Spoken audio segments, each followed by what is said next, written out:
At the beginning of the story, we see a dangerous prison in America where many inmates are working. In this prison, we meet a young man named Paul, who works there as a prison guard. At the moment, Paul is in the washroom, struggling to urinate because he has developed some kind of infection. Just then, another guard arrives and tells Paul that a new inmate has arrived.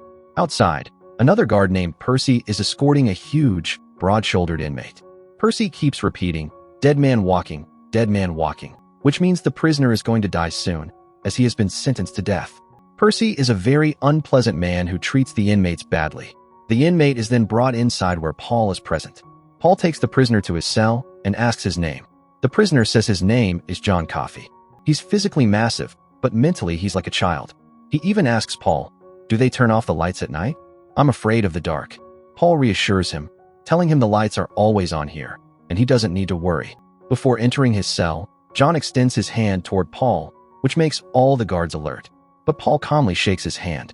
As Paul is about to leave, John says to him with tears in his eyes, "I tried to stop it, but I couldn't." Paul doesn't understand what he means. Later, Paul reads John's case file, which reveals why he is in prison. 2 little girls had suddenly gone missing from their home. When the entire village went into the woods looking for them, they found John Coffey sitting there with both girls' lifeless bodies in his lap, crying out repeatedly, "I tried to stop it, but I couldn't." Everyone assumed John had murdered the girls, and he was sentenced to death. After reading the file, Paul and a colleague start cleaning the electric chair, the very chair where condemned prisoners are executed by electrocution until they die. This prison only housed such dangerous prisoners on death row. Suddenly, they hear laughter coming from outside and see another guard laughing. He tells them to look ahead. There's a mouse in front of them, and the guard gives it a biscuit. The mouse takes the biscuit and runs inside a solitary confinement cell. This raises suspicion among the guards. What if the mouse is making holes inside the prison? A prisoner might enlarge one of those holes and escape. To catch the mouse, they remove everything from the solitary cell, but they don't find it. The 3 guards are surprised that they couldn't catch a single mouse. The next day, the mouse reappears. 2 guards see it and offer it another biscuit. Percy is also there and decides the mouse should be killed. But once again, the mouse escapes into solitary. Angry, Percy begins throwing out everything from the cell. At that moment, Paul and another guard arrive. The colleague tries to tell Percy that they had done the same thing the day before, but Paul stops him, saying, "Let him be. It's good, he'll be frustrated." Percy throws everything out, but still doesn't find the mouse, and now he must put everything back. Frustrated, he starts misbehaving with another guard. Paul's colleague grabs Percy by the neck. Percy threatens that if anyone lays a hand on him, he'll have them fired. Percy had connections with the state governor, which he abused. At the time, there was a financial crisis worldwide, and jobs were hard to come by, so no one wanted to risk losing theirs. But Paul wasn't scared of Percy's threats. He told him that he knew exactly how far Percy's connections went. But if he ever threatened a guard again, Paul wouldn't stay silent, even if it cost him his job. The next day, Paul hears laughter again while working. He finds that it's coming from an inmate named Dell's cell. Dell now has the same mouse that had been bothering them earlier. Dell is very happy to have the mouse and tells everyone that it's his pet. He claims the mouse obeys his commands. He throws a roll, and the mouse fetches it back.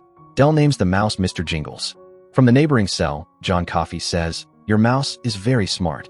Indeed, Coffey was like a child trapped in a 7-foot-tall man's body. Soon, Paul is called by the prison warden, Hal. Paul and Hal are good friends. Hal tells Paul that a new inmate is arriving soon. Someone extremely dangerous who killed 3 people during a robbery, including a pregnant woman. Hal is also emotionally distressed because his wife is dying from a brain tumor that's located in a spot where surgery isn't possible. Hal breaks down, saying he doesn't know how to tell his wife that she's going to die. The next day, Paul waits at the gate for the new prisoner, William. But his urinary infection makes it hard for him to even stand.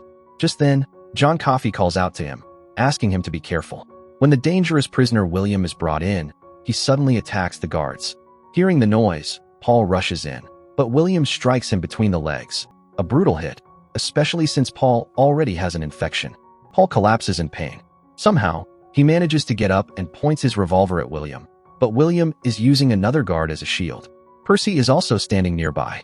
Paul tells Percy to do something, to attack William, but Percy is too scared. He's not just a despicable man, he's a coward too. Another guard arrives, grabs the baton from Percy, and strikes William. William is then brought under control. Everyone returns to their duties, but Paul is in immense pain, lying on his stomach. Suddenly, John Coffey calls out again, saying he needs to talk. Despite his pain, Paul goes to his cell. As soon as he gets close, John pulls him to the bars and places his hand where Paul's infection is. Suddenly, the cell's light begins to glow intensely, so much that the bulb bursts. At that moment, Paul's pain vanishes completely. Inside the cell, John starts coughing, and a black, ash-like substance comes out of his mouth and dissolves into the air. Paul asks what he just did. John says, "I helped you, what else?" and adds, "But now I'm really tired. I want to sleep." Paul goes to the washroom and realizes there is no pain at all. He's completely healed. His view of John Coffey changes completely. He visits John's lawyer to learn about his history and whether John had any prior criminal record. The lawyer tells Paul that no one had ever seen John Coffey before that day.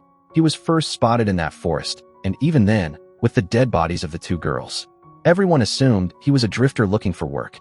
Meanwhile, William continues to cause chaos in the prison. Sometimes he spits in Paul's face, other times urinates on someone. Once, he even grabs Percy and harasses him so badly that Percy pees his pants. For his misconduct, William is thrown into solitary confinement. Now the day of Dell's execution arrives. He is worried about what will happen to his mouse, Mr. Jingles, after he's gone. A guard reassures him, saying they will send the mouse to the circus, where it will perform well and stay safe. Just then, the mouse came out of the cell, and Percy crushed it under his foot and walked away as if nothing had happened. Dell began crying loudly over the death of his mouse. John Coffey was also watching all this. He said, "Quickly bring the mouse to me." Paul picked it up and placed it in his hands. John took the mouse in his hands and blew on it.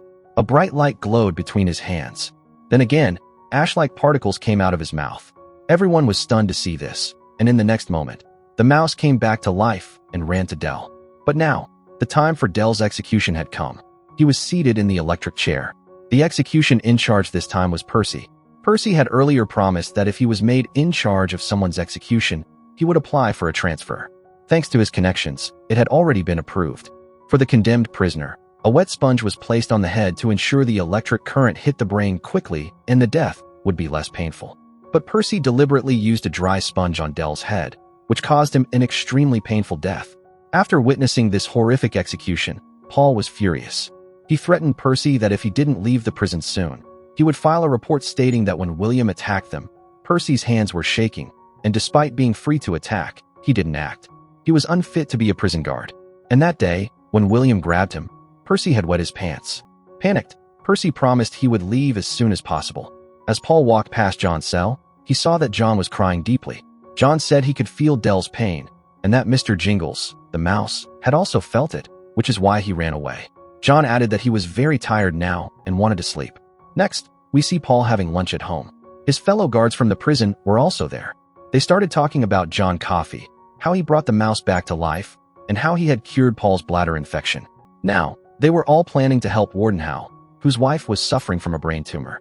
The plan was to secretly take John Coffey to the warden's house at night. Before that, they drugged William, the prisoner in the neighboring cell, by mixing sleeping pills in his beer and locked Percy inside the solitary confinement cell. As they were taking John out of the prison, we saw that William was actually still conscious. Suddenly, he grabbed John's arm, and John began to tremble violently, as if he was in immense pain. William then passed out again. When John stepped out of the prison and looked at the starry sky, he was overjoyed. He touched the grass and the soil on the ground, as if he was communicating with the earth. Though John had the body of a giant, mentally, he was like a 4-year-old child. They placed him in the truck. One guard asked John if he knew where they were taking him. John replied, to help a woman, but he didn't know how he knew that. When they reached the warden's house, Hal panicked. He thought someone had escaped from prison and come to harm him. He grabbed his gun, ready to defend. But Paul calmed him down and explained that they were there to help. They then took John inside, to the warden's wife. She was gravely ill and had lost her mental stability. John approached her. She asked for his name. He replied, John Coffey, like the drink, only not spelled the same. He said it in his childlike manner. Then, he brought his mouth close to hers and sucked the illness from her body into his own. But this time, the ash didn't come out of his mouth like before. John's condition worsened significantly. However, the warden's wife recovered completely, though she didn't remember anything after learning she had the tumor. She asked for John's name again. But before he could answer, she said it herself, meaning she remembered some of what had happened. She came to John and said she had a dream where everything was dark, and John came as a light and saved her. She removed her chain and placed it around John's neck and hugged him. Then, John was taken back to prison. but his condition was now extremely bad. Percy was also taken out of solitary after promising he would apply for a transfer immediately. As he passed John's cell, John grabbed him and transferred the warden's wife's illness into Percy. Percy began trembling and staggering. He walked over to William's cell and suddenly fired multiple bullets into William, killing him instantly. Then Percy fell to the floor, convulsing. Ash-like particles began emerging from his mouth too. Seeing this, Paul realized that John had done something. Percy now had the same illness that had once afflicted the warden's wife. Paul asked John why he did it. John replied that both of them, Percy and William, were evil men. When William had grabbed John's hand earlier, John had seen inside him.